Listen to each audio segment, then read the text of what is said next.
बहुत समय पहले की बात है। एक गांव में बिरजू नाम का एक गरीब किसान रहता था। उसका बहुत छोटा सा परिवार था। उसके परिवार में एकमात्र उसकी बेटी थी, जिसका नाम लाली था। बिरजू ने बहुत ही शौक से लाली को शहर में पढ़ने के लिए भेजा था। बिरजू की बेटी लाली बहुत ही गुणवान और होशियार थी। उसी गांव में बलवंत सिंह नाम का एक लालची और बेईमान जमींदार रहता था। वह अपने जमीन गरीब किसानों को ठेके पर देता था और उस जमीन के बदले वो गरीब किसान से बहुत ज्यादा कर वसूलता था। जमींदार बलवंत सिंह बहुत ही ज्यादा लालची था। वो गरीब किसानों को बहला फुसला कर पहले तो अपनी जमीन ठेके पर देता और बाद में किसानों से ही शर्त रख देता था। इन गरीब किसानों की भी क्या जिंदगी है।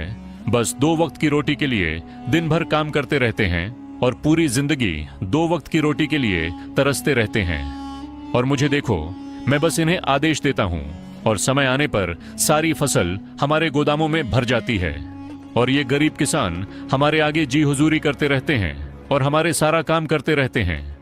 इसे कहते हैं दिमाग हो तो बलवंत सिंह के जैसा, वरना ना हो। हाँ मालिक, आप तो यहाँ के जमींदार हैं और किसानों को अपनी मुट्ठी में रखते हैं। इनको कैसे इस्तेमाल करना है ये आप भली भांति जानते हो। मालिक, यहाँ क्या अगल बगल के और भी गांव पर आप ही का राज्य है। आपकी मर्जी के बिना तो एक पत्ता भी नहीं हिलता। इसीलिए तो मैं यहाँ का राजा हूँ। मैं इन बेवकूफ किसानों को ऐसी ऐसी शर्त पर जमीन उधार दे रखी है कि मेहनत ये करते हैं और फसल मैं अपनी मुट्ठी में कर लेता हूँ। आखिर इनकी औकात ही क्या है मेरे सामने। जमींदार अपने नौकर से ये सब बातें कर ही रहा होता है, तभी उसके पास एक बिरजू नाम का एक गरीब किसान आता है, जो बहुत दुखी और परेशान होता है। मालिक, मैंने सुना है कि आप किसानों को जमीन ठेके पर देते हो। अरे हाँ भाई, तुमने बिल्कुल ठीक सुना है। मैं अपनी जमीन किसानों को ठेके पर देता हूँ। तो मालिक, आप मुझे भी अपनी जमीन ठेके पर दे दीजिए। मैं भी आपकी जमीन पर 1 साल के लिए ठेके पे काम करना चाहता हूँ। मेरा नाम बिरजू है और मैं पास के ही गांव बसंतपुर में रहता हूँ। अच्छा ठीक है बिरजू, मैं तुम्हें अपनी जमीन ठेके पर दे दूंगा, लेकिन मैं अपनी जमीन ठेके पर देने पहले से पहले कुछ शर्त रखता हूँ। ठीक है मालिक, मैं आपकी शर्त मानने के लिए तैयार हूँ। बताइए आपकी क्या शर्त है। शर्त यह है कि तुम्हें मेरी जमीन पर काम करना होगा और 1 साल के बाद उस जमीन पर जो भी फसल उगेगी उसका आधा हिस्सा तुम्हारा होगा और आधा हिस्सा मेरा होगा। जी ठीक है मालिक, मुझे आपकी शर्त मंजूर है। जमींदार से जमीन की कागजी कार्रवाई करने के बाद बिरजू अपने घर चला जाता है और अगले दिन खेती करने के लिए उस खेत में पहुंच जाता है। चलो, अब जमींदार साहब से जमीन तो ले ली है, अब इसमें खेती करना शुरू कर देता हूँ। उम्मीद है इस जमीन पर अच्छी फसल होगी। मुझे इस जमीन पर बहुत मेहनत करनी होगी, तभी मेरे लिए कुछ बच पाएगा। बिरजू उस खेत पर दिन रात मेहनत करके फसल उगाता है। कुछ महीनों बाद गेहूं की फसल उगकर तैयार हो जाती है और बिरजू गेहूं की फसल की कटाई शुरू कर देता है। बिरजू के उगाए हुए फसलों की खबर जमींदार बलवंत सिंह के कानों तक पहुंचती है। क्या मालिक, आपको पता नहीं है क्या आज मदन अपने फसल की कटाई कर रहा है। इस साल तो बिरजू ने बहुत अच्छी गेहूं की फसल उगाई है। बिरजू ने जो गेहूं की फसल उगाई है वह तो एकदम से लहलहा रही थी। बिरजू ने उसकी कटाई करना शुरू कर दिया है। क्या सच में? यह तो बहुत अच्छी खबर है कि बिरजू आज फसल की कटाई कर रहा है। चलो चलकर देखते हैं। इस बार तो गेहूं की फसल बहुत अच्छी हुई है। अगर आधी जमींदार साहब भी ले जाएंगे तो फिर भी मेरे पास कुछ तो बच ही जाएगा। अपने जमींदार साहब भी ले जाएंगे तो फिर भी मेरे पास कुछ तो बच ही जाएगा।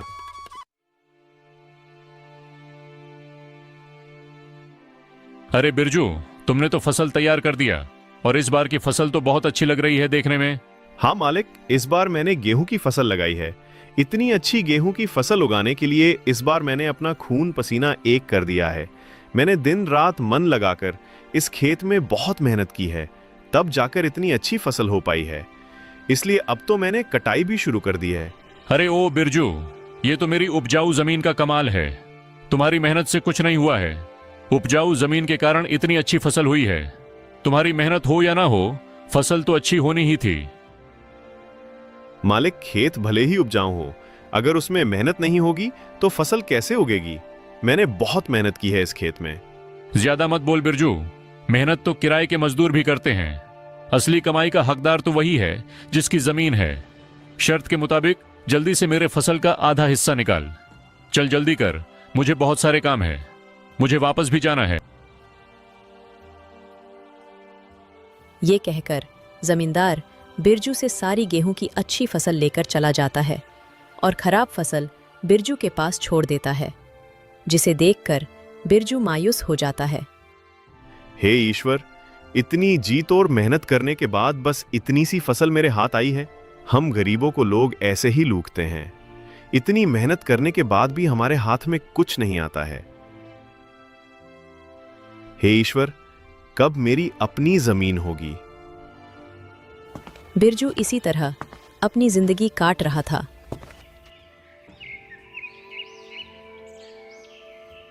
कुछ महीनों बाद बिरजू की बेटी लाली, जो शहर पढ़ने के लिए गई थी, वापस गांव आ जाती है।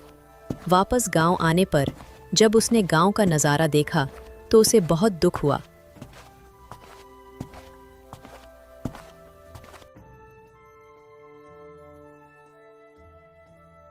पिताजी, हमारे गांव का ऐसा हाल क्यों है? गांव के सभी लोग दुखी और परेशान नजर आ रहे हैं। आखिर बात क्या है? लाली बेटा, इस गांव में गरीब किसान की यही किस्मत है। जमींदार बलवंत सिंह जैसे लोग हमारी गरीबी का फायदा उठाते हैं। मेहनत हम करते हैं और उसका फायदा जमींदार बलवंत सिंह जैसे लोग खा जाते हैं। हमारे पास ना अपनी जमीन है और ना अधिकार। हम गरीब किसान बस मेहनत करते हैं और भूखे रहते हैं। किसानों की ऐसी दयनीय स्थिति को सुनकर लाली बहुत दुखी हो जाती है। पिताजी, आप चिंता मत कीजिए। अब मैं आ गई हूँ और यह अन्याय अब और नहीं चलेगा। आज से मैं आपके साथ खेतों में काम करूंगी और उस लालची जमींदार को उसी की शर्तों में बांध दूंगी। मालिक, अब से मैं पिताजी के साथ खेतों में काम करूंगी। अगले ही दिन लाली जमींदार बलवंत सिंह के यहाँ पहुंच जाती है।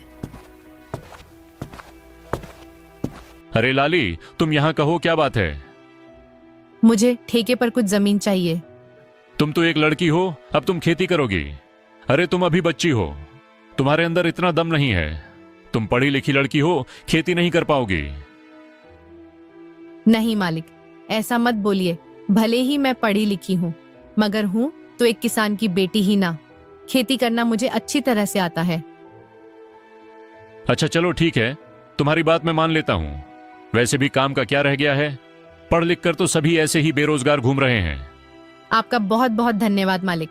अरे धन्यवाद बाद में दे देना, पहले मेरे नियम और शर्तें को सुन लो। आपकी क्या शर्त है मालिक, बताइए। जमींदार बलवंत सिंह, ये तो बच्ची है। इस बार कुछ ऐसी शर्त बता देता हूं जिससे इसकी सारी फसल मेरी हो जाएगी। वैसे भी इसके पिता बिरजू हर साल गेहूं ही लगता है, तो ये भी गेहूं ही लगाएगी। अच्छा लाली सुनो, तुम जो भी फसल लगाओगी उसका आधा हिस्सा मैं रखूंगा और आधा हिस्सा तुम रखोगी। लेकिन ऊपर का हिस्सा मैं रखूंगा और नीचे का हिस्सा तुम रखोगी। अगर तुम्हें मेरी यह शर्त मंजूर है तो बोलो। ठीक है मालिक, मुझे आपकी शर्त मंजूर है, ऐसा ही होगा।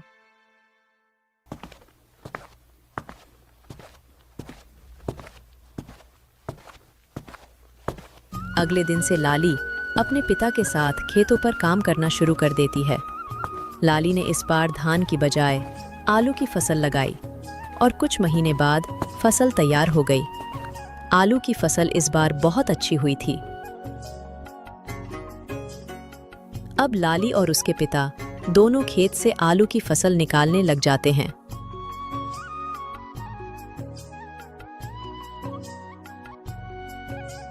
फसल की खबर मिलते ही जमींदार बलवंत सिंह लाली के पास आता है।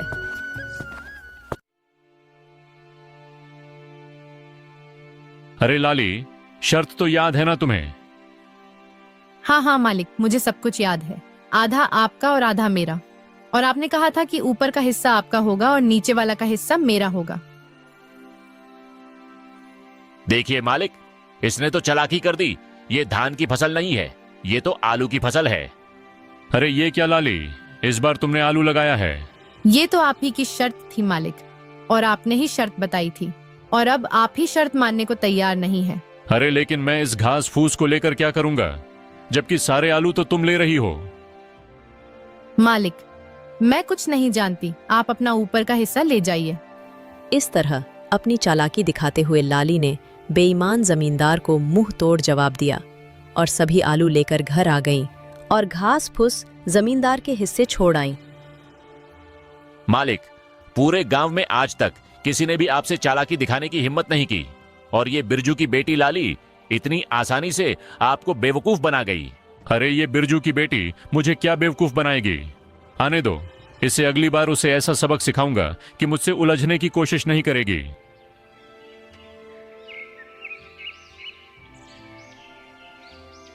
कुछ दिनों के बाद लाली दोबारा जमींदार के घर जाती है।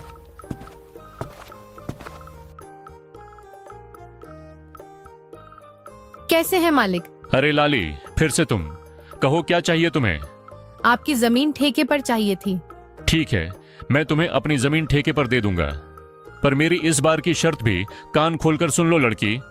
इस बार तुम्हारी कोई चालाकी नहीं चलेगी लड़की। इस बार नीचे का हिस्सा मैं लूंगा और ऊपर का हिस्सा तुम्हारा होगा। क्या तुम्हें मेरी यह शर्त मंजूर है? मालिक, मुझे आपकी शर्त मंजूर है। मालिक, इस बार फसल के ऊपर का भाग मेरा ही होगा। इस तरह लाली जमींदार से बात करने के बाद घर आ जाती है। इस बार भी लाली दोबारा खेती करने की तैयारी में जुट जाती है। लाली इस बार गेहूं की फसल लगाती है। कुछ दिनों बाद गेहूं की फसल काफी अच्छी उगाती है। अरे वाह, इस बार तो गेहूं की फसल खूब अच्छी दिख रही है। मजा आ गया। आने दो उस बेईमान जमींदार को, तब उससे मजा चखाती हूँ। कुछ दिनों के बाद जमींदार लाली के पास आता है। जैसे ही जमींदार लाली के खेत के पास पहुंचा तो गेहूं की फसल देखकर उसका तो दिमाग ही चकरा गया। अरे ये क्या, इस लाली ने तो इस बार गेहूं की फसल लगा दी है। ये लड़की तो जितना मैं सोच रहा था उससे कहीं होशियार निकली। प्रणाम मालिक, कैसे हैं आप? ठीक तो है ना? देखिए मालिक, इस बार मैंने गेहूं की फसल लगाई है और आपकी शर्त के अनुसार फसल के ऊपर का हिस्सा मेरा होगा और नीचे का हिस्सा आपका होगा। इस तरह अपनी चतुराई से लाली ने दोबारा जमींदार बलवंत सिंह को मूर्ख बना दिया और जमींदार एक बार फिर से धोखा खाकर गुस्से से तिलमिला गया। अरे मालिक, उस पिद्दी सी लड़की का दिमाग तो देखिए। आप जैसे इतने बड़े चालबाज जमींदार को उसने फिर से मूर्ख बना दिया। तुम सही कह रहे हो झुमरू, मैं तो उसे बच्ची ही समझ रहा था और उस बच्ची ने मुझे फिर से मूर्ख बना दिया। अगली बार उसे आने दो, फिर उसे बताता हूं कि जमींदार बलवंत सिंह क्या चीज है। लाली ने गेहूं की फसल की कटाई की और सारी फसल अपने घर ले आई और उस फसल का कुछ हिस्सा लाली ने गांव के जरूरतमंद लोगों में बांट दिया। लाली और बिरजू दोनों बहुत ही खुश थे। कुछ दिनों बाद फिर से फसल उगाने का समय आ गया।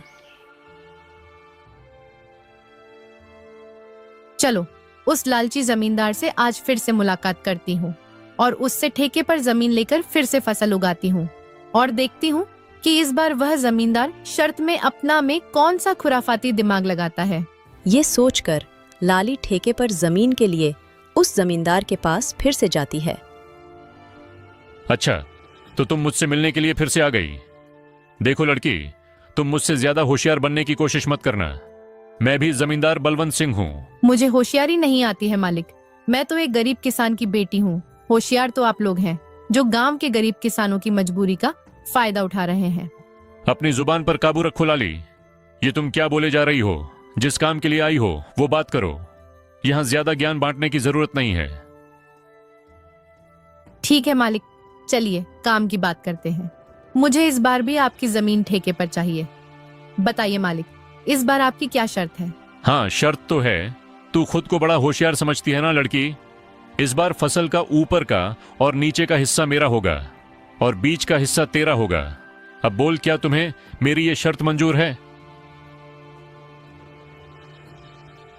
बिल्कुल मंजूर है मालिक, जैसा आप कहें। अच्छा ठीक है मालिक, तो अब मैं चलती हूँ, मुझे फसल उगाने की तैयारी भी करनी है।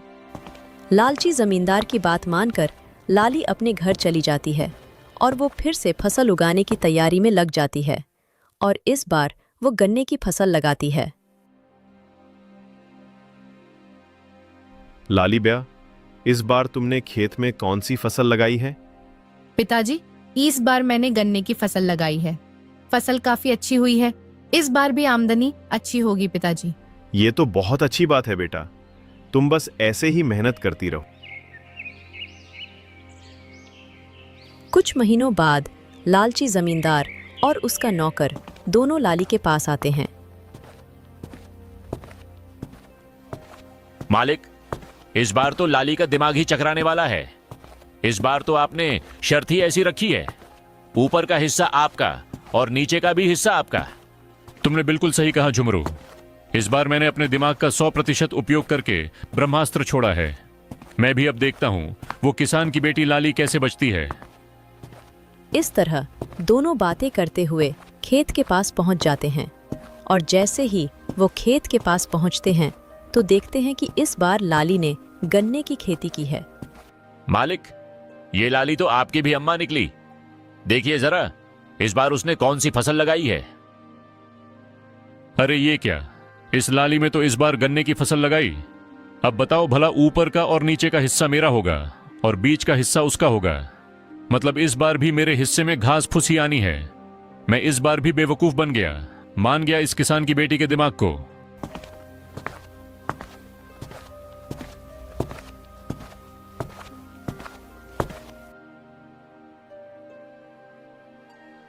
अरे मालिक, आप आइए आइए, कैसे हैं आप दोनों? आपस में क्या खुसुर फुसुर कर रहे हैं? अरे वाह, एक तो चोरी ऊपर से सीना जोरी। तुमने मुझे इस बार भी बेवकूफ बना दिया ना। नहीं मालिक, जरा मुझे भी तो बताएं, गांव वालों को बेवकूफ बनाते हो। देखिए मालिक, इस बार मैंने गन्ने की फसल लगाई है और आपकी शर्त के मुताबिक इस फसल का ऊपर का और नीचे का हिस्सा आपका होगा और बीच का हिस्सा मेरा होगा। अरे ओ किसान की बच्ची, मालिक को ज्यादा होशियारी दिखाने की कोशिश मत करो। बेईमानी और मक्कारी में ये सबके बाप हैं बाप। ये खेत भी हमारा है और इसमें लगी फसल भी हमारी है। अरे ओ झुमरू, बस कर, ज्यादा चिल्लाने की जरूरत नहीं। शायद ये हमारी ही करनी का फल है। हमने गांव के भोले भाले किसानों को बहुत ठगा है और आज पहली बार किसी ने हमें ठगा है। इस लड़की ने हमारी आंखें खोल दी हैं। अब मैं समझ चुका हूं कि बेईमानी का फल हमेशा बेईमानी ही मिलता है।